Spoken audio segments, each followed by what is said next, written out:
Claire walked out on a fog-draped October morning that smelled like rain-soaked leaves and the end of something she could no longer name, her suitcase trembling in her grip, her breath shaky as she glanced once at the house she had once called a haven and then disappeared down the driveway without a goodbye that could have softened the blow, leaving behind a bewildered husband, Ethan Palmer, standing barefoot on the kitchen tile, holding their youngest daughter in one arm and confusion in the other, while four stunned children sat at the breakfast table, milk turning warm in untouched bowls, staring at the front door as if expecting her to come back in any moment and say it was all a joke, but she didn't, and all she left was a note scribbled on the back of a receipt that said, "I can't do this anymore. I'm sorry," and with that, the woman who once sang lullabies and whispered dreams into the night vanished from their lives, taking with her not just her presence but the air, the rhythm, the anchor of the family, and leaving Ethan, a 34-year-old carpenter with calloused hands and no clue how to braid hair or pack school lunches for 5, to figure out how to become both mother and father in a world that never stopped demanding. But Ethan, though stunned and broken, didn't collapse. Instead, he looked each child in the eye and said with a shaky voice, "We're going to be okay," not because he believed it, but because they needed to, and from that day on, he rewrote the rules of what fatherhood could be, waking at dawn to iron school uniforms, stitching buttons by hand, learning how to do ponytails through YouTube tutorials, cooking pasta while helping with homework, and whispering stories by flashlight when the power got cut off. And though the nights were long and the bills were longer, and loneliness sometimes knocked like a ghost at his door, Ethan met each day with grit and love and a quiet kind of courage that changed everything, not overnight, but steadily, like how trees grow when no one's watching. He gave up his carpentry job to work the graveyard shift cleaning at a local community college so he could be home during the day, squeezing in freelance furniture projects between loads of laundry and dentist appointments, slowly building a reputation for handcrafted woodwork that carried warmth and stories, eventually turning the garage into Palmer's Nest, a homegrown workshop where each table and chair was made with the same care he gave his children, and while others saw scraps of wood, Ethan saw hope, saw second chances, saw a way to carve a future out of what was left behind, and as the years passed, the children flourished. Lily, the oldest at 10 when their mother left, stepped into a maternal role with grace, learning how to make pancakes by 11 and fiercely guarding her siblings' emotional well-being, later becoming her class valedictorian and the first in the family to attend college on scholarship.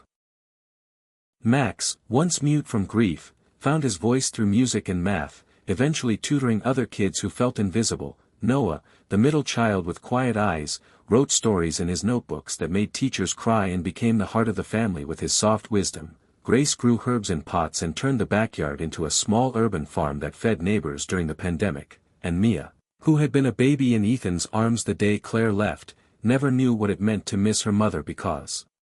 her father's love filled every crack and crevice of her world, her laughter a melody that proved healing was possible, even without all the pieces. And Ethan, though weathered and gray before his time, never once remarried, never once complained, never once missed a school play or parent-teacher meeting, his life orbiting around his children with the kind of devotion that movies failed to capture.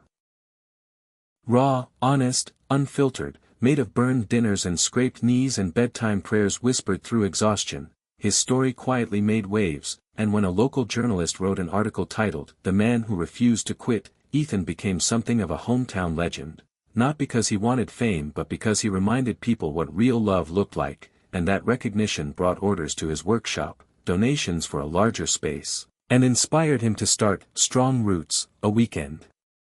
program where he taught single fathers to build furniture and raise children with patience and presence, creating a ripple of impact that stretched far beyond his little neighborhood in Boise, Idaho. Yet despite the success and accolades, Ethan remained humble, still driving a rusty old truck, still baking cookies on Sundays, still writing handwritten notes in his kids' lunchboxes. And then, on a breezy morning exactly 10 years after she left, a silver car pulled into the driveway like a memory trying to find its place, and out stepped Claire, her face thinner, eyes hollowed by time and regret, clutching the steering wheel long after the engine died, summoning the courage to step into a life that had grown without her, unaware of the world that had blossomed in her absence. She expected bitterness, fury, perhaps even legal threats, but what she didn't expect was the laughter floating from the backyard, the scent of basil and fresh paint, the sound of a guitar being strummed off-key, the wind chimes tinkling like laughter frozen in time, or the sight of Ethan on the porch in a worn t-shirt, wiping sawdust from his hands and looking at her not with hate but with something closer to quiet clarity. She hesitated at the steps, eyes filling with tears as she croaked, "I didn't know where else to go," and Ethan, after a pause that felt like a decade compressed into a heartbeat, simply said, "This isn't just my home anymore, it's theirs, too," and stepped aside, allowing her entry not just into the house but into the consequences of her choices. And when the children gathered in the living room, their reactions were a kaleidoscope. Lily, now 20, stood protectively in front of Mia, her eyes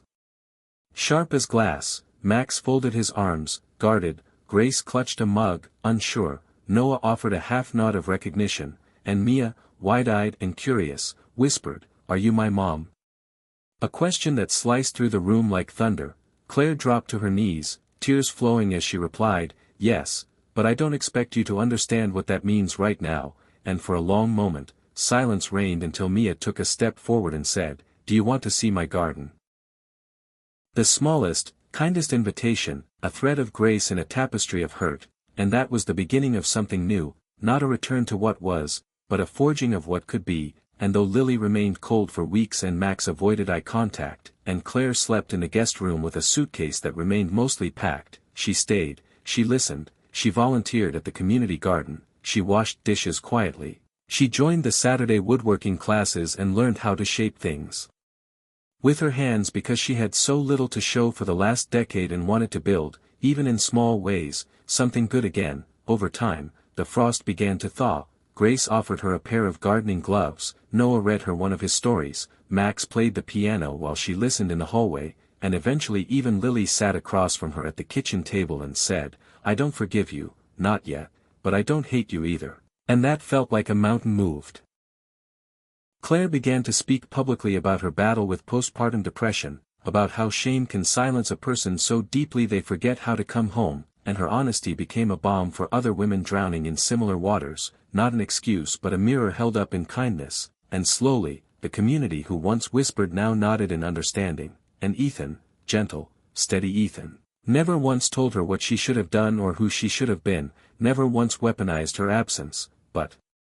treated her instead with the quiet grace of a man who had already forgiven for his own peace long ago. And one night, as the sun dipped behind the trees and fireflies blinked in the backyard, Claire asked, "How did you do it? How did you raise them so beautifully?" And Ethan looked toward the open door, where laughter spilled from the kitchen and the smell of apple pie filled the air, and replied, "I loved them like they were my breath.